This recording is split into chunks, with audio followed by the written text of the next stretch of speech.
বিভিন্ন দেবদেবতা সহ মা দুর্গার প্রতিমা সাজাতেও প্রয়োজন লাগে ডাক। তবে এই ডাক শিল্পীরা এখন কেমন রয়েছে, এই পুজোতে কেমন চলছে তাদের ব্যবসা, সেই দেখতেই আমাদের ক্যামেরা পৌঁছে গিয়েছিল বাঁকুড়ার বেলিয়াতোড়ে। এক একটা ডাক বানাতে 10 থেকে 15 দিন সময় লাগে। নিপুণ সূক্ষ্ম হাতে তৈরি হয় ডাক। তবে আগের মতো আর ডাক বিক্রি হয় না, ফিকে পড়েছে ডাক শিল্পতে। কারণ বাজারে এখন নিত্য নতুন রেডিমেড ডাক বিক্রি হচ্ছে। এই কারণেই আগের মতো আর অর্ডার পাচ্ছেন না ডাক শিল্পীরা। আগের মতো আর 12 মাস কাজ হয় না। এই পুজোর সময়তেই যে 2 টাকার আশা করবেন, সেই আশাটুকুও হারিয়েছে এই ডাক শিল্পীরা। সব মিলিয়ে ডাক শিল্পীদের এখন চিন্তায় কপালে ভাঁজ। আপনারা দেখছেন সংবাদ শিরোনাম।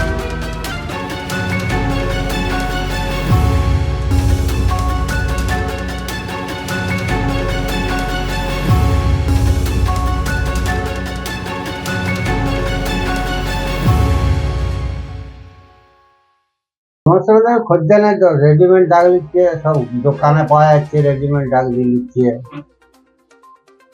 ওই 2-4টে খদ্দের আছে, করি মনসা দুগ্ধ। আগে ভালো চলতো, আগে মোটামুটি সারা বছরই কাজ করতাম। এখন সেভাবে হয় না। চাইবাসা, টাটা, পুরুলিয়া, ঝালদিয়া, তবে সারা বছর গ্রাম গান।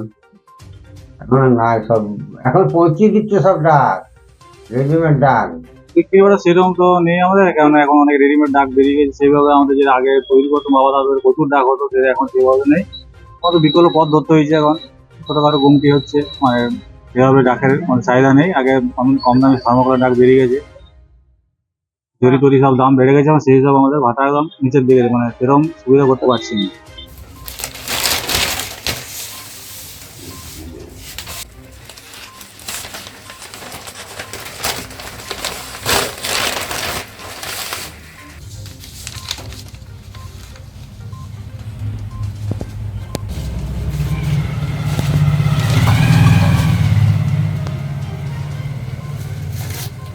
আগে বলছি আমি চিল্লা